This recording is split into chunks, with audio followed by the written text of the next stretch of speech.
Good morning. It's a car chat.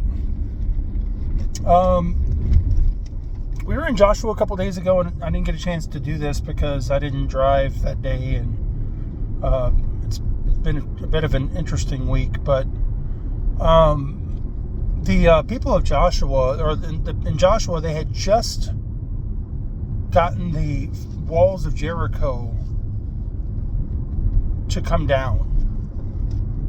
And they didn't know that one of the people of their tribe had not listened to God. God had had told them directly. This was the command that God had given them, was to destroy the city. Destroy the city, everyone, everything in it, and any silver or gold that was in there was to be taken to be put into the treasuries of God's house, and it was not to be kept for themselves at all. There's no spoil out of this except for God's treasury. And Achan decided, he saw a wedge of gold, saw some silver, saw a Babylonianish garment, and decided to take it. No one knew about this. Joshua didn't go to God to make sure everything was fine, and decided, well, let's go spy out this little town over here, Ai. And it was a small town, so we'll just send a couple thousand people, and we'll be able to take that pretty easy. Well, they were pushed back, and Joshua started doing the whole woe is me thing. He rent his clothes, and he was starting to ask God, what's going on? What did you just bring us here to kill us, or to do this to us? And God told him, he said, and God basically he told him to get up. He's like, get up. You don't need to be doing all this. So he told him to get up, and he told him to take care of the issue. There was a problem in the camp, and he told him exactly how to take care of the issue. And it came down that they found there was Achan, who had taken this stuff from they had taken the accursed thing. And that actually caused 30-something people, I think it was 36 or something like that, 30-something people to die. Because he had taken the accursed thing, the thing that he was told not to take. He took it. It caused these people to die. And then, ultimately, God decided wanted him put to death.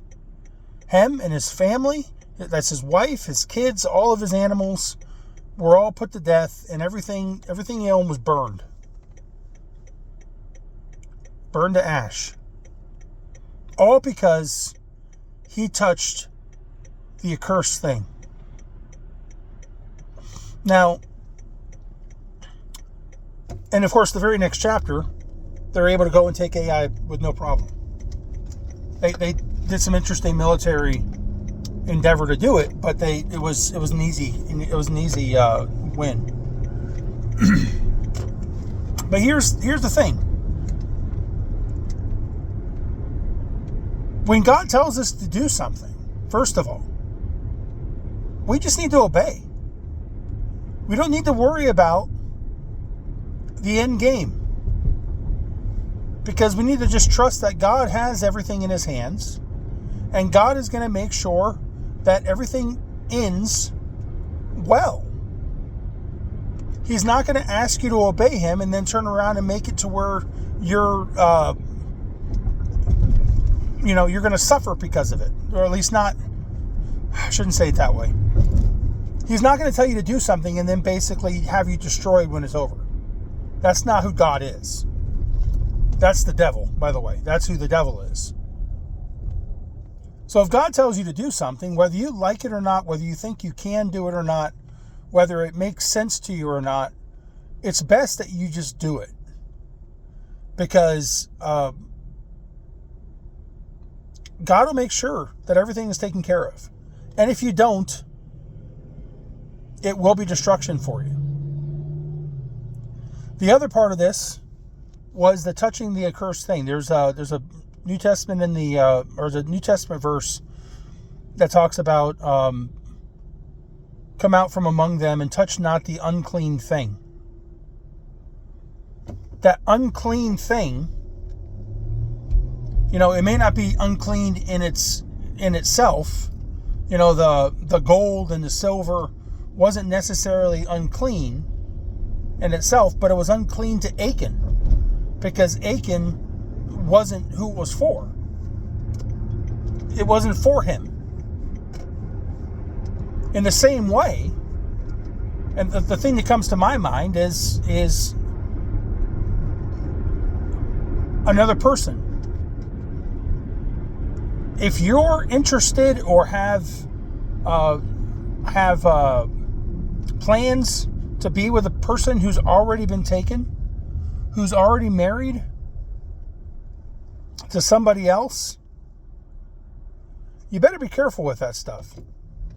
Because while that person may not be the unclean thing to their spouse, they are unclean to you.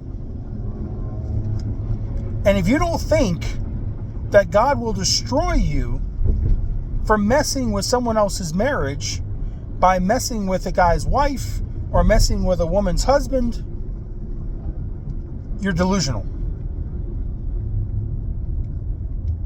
You're just straight up delusional. Because God will destroy you.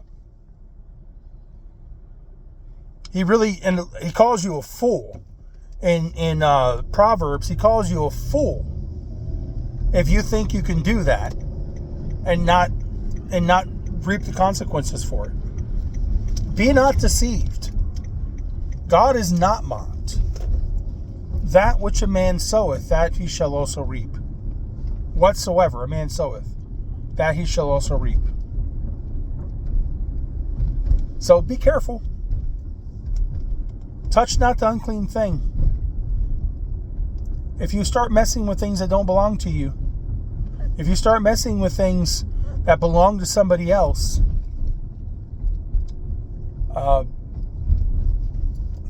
messing with that covenant that really belongs to God, it's not going to end well for you. I can make that promise. I love you guys. I really hope you listen to this.